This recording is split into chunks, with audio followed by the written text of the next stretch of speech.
Au sommaire de ce journal, écologie et foi chrétienne, quelle relation? Éclairage avec l'évêque de Nancy et de Toul.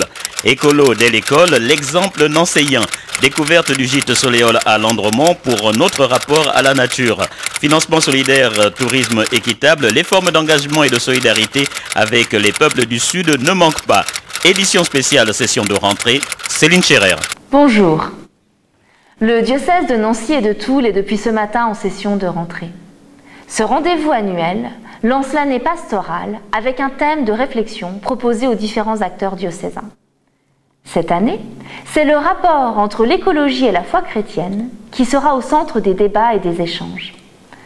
Dans cette édition spéciale, nous allons tenter de comprendre, grâce à différents témoignages, pourquoi et comment les chrétiens s'intéressent à la préservation de la planète, au développement durable et à la solidarité entre les différentes populations du monde. Monseigneur Jean-Louis Papin, évêque de Nancy et de Toul, évoque le lien naturel entre foi chrétienne et écologie. Notre engagement de chrétiens dans l'écologie doit être au service de l'homme. C'est la première chose que je dirais. Le deuxième fondement de notre intérêt pour la planète et pour la création et la place de l'homme dans la création, eh bien, c'est tout simplement la solidarité. La solidarité avec l'ensemble des habitants de la planète, mais également solidarité avec tous ceux qui viendront après nous. Nous avons, et heureusement, des descendants. Beaucoup viendront après nous et ils doivent pouvoir trouver un milieu de vie, un contexte de vie qui soit vraiment agréable et qui permette surtout à ceux qui viendront après nous de vivre décemment. La solidarité entre les différentes populations de la planète implique partage et soutien économique. C'est le but de la CIDI, créée en 1983 par le CCFD Terre Solidaire. La CIDI promeut une économie sociale et solidaire par la consolidation d'activités économiques, qu'elles soient individuelles ou collectives, initiées dans les pays du Sud et de l'Est. Ils sont quelques-uns dans le diocèse à relayer son action.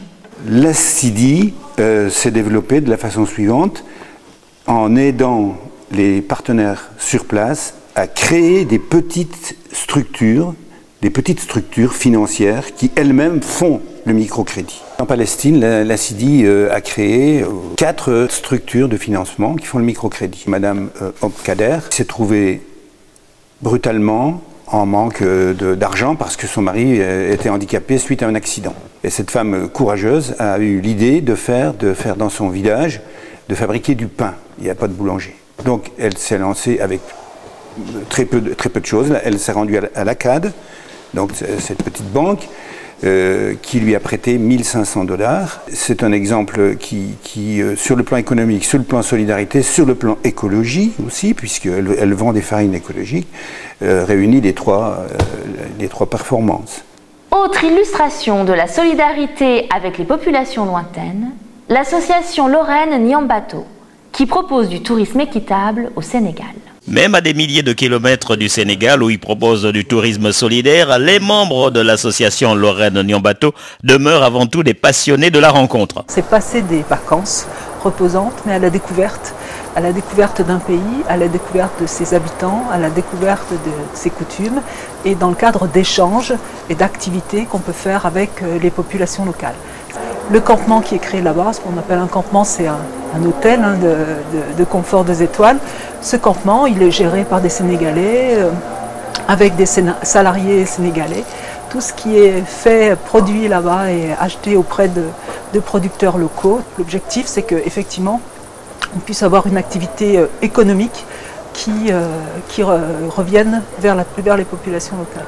Et en général, tous ceux qui ont participé à ces activités-là sont revenus enrichis, surpris et très étonnés effectivement de toute l'ingéniosité qui est développée par les populations sénégalaises pour faire des choses assez incroyables avec très peu. C'est vrai qu'on ne voit pas les choses pareilles quand on revient. On se détache plus facilement, on revient à l'essentiel, c'est-à-dire la rencontre, le contact, le plaisir de partager et de vivre essayer de vivre plus simplement, quoi.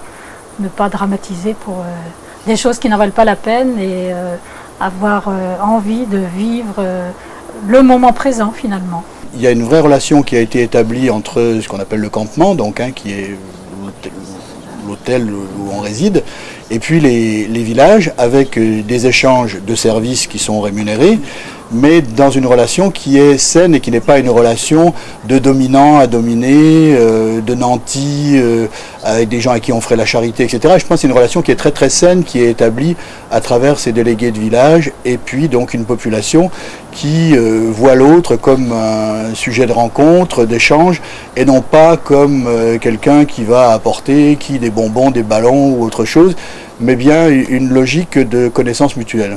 Si les chrétiens sont invités à prendre en compte l'urgence écologique dans leurs pratiques et leurs réflexions, leur lieu de travail doit lui aussi aller dans ce sens. Exemple au domaine de l'année, qui regroupe les différents mouvements et services du diocèse de Nancy et de Toul.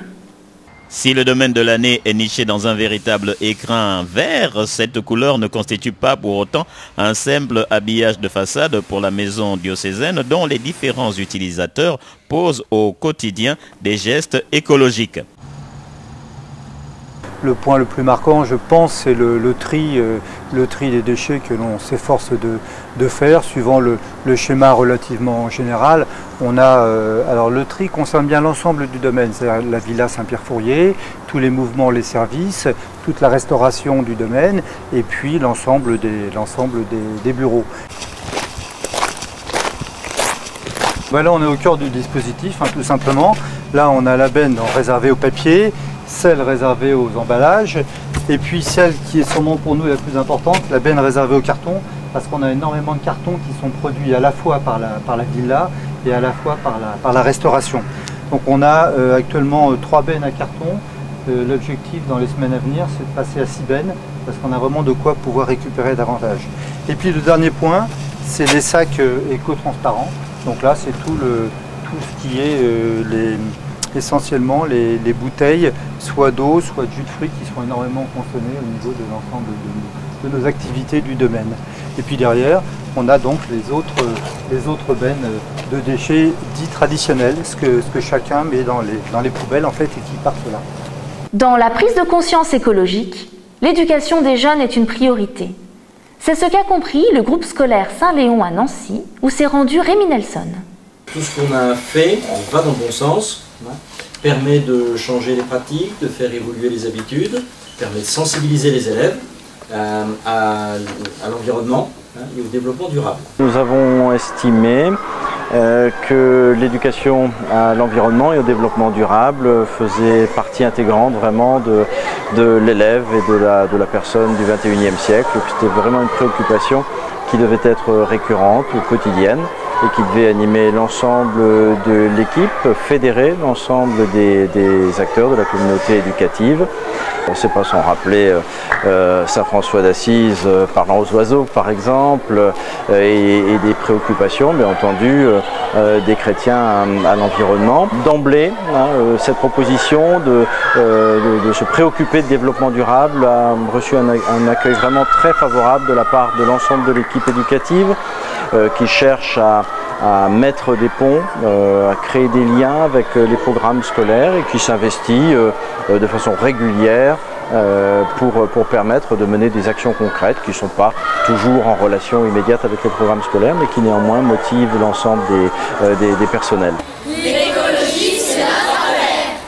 L'attention portée à l'écologie par les chrétiens peut aussi revêtir des approches originales.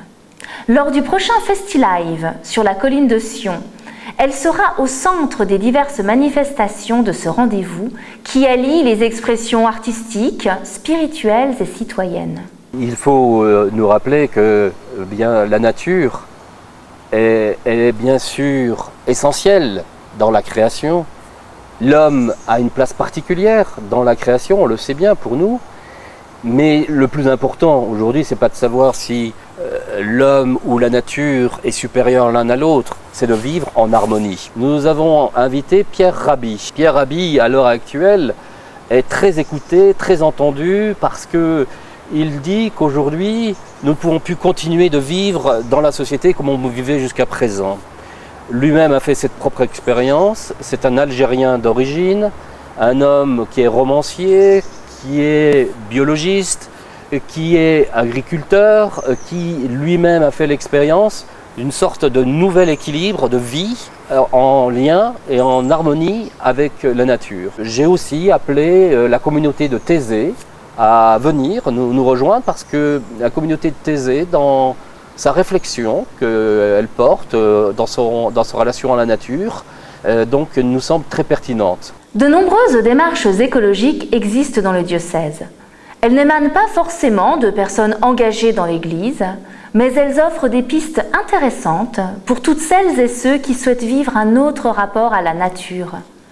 Illustration avec le gîte Soléole à Landremont.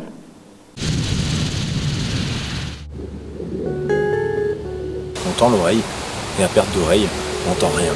Juste rien. Et ça, ça c'est du luxe quoi. Le luxe à portée de main quoi. Ici, les excès et la surconsommation énergétique ne sont pas de mise. Ici, on privilégie plutôt le dialogue constant avec la nature. Véritable réflexion écologique concrétisée, le gîte Soléole accueille et interpelle à la fois. L'écologie, c'est pas manger bio, c'est même pas seulement, c'est je crois se dire on consomme beaucoup trop. C'est ça qui est fondamental. Je crois que on ne se rend pas encore assez compte de tout ce que ça représente. Aujourd'hui, par exemple, un Français consomme par an et par personne 7000 kW d'électricité, alors que dans les pays d'Afrique, par exemple, les habitants n'en consomment que quelques centaines. Donc il y a une différence là.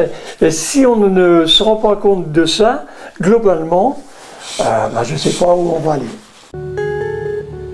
Et du haut de sa colline, Michel Gigleux regarde vers les générations futures et invite à prendre un autre chemin. C'est une remise en cause beaucoup plus fondamentale de notre mode de vie qui attend les habitants de la planète.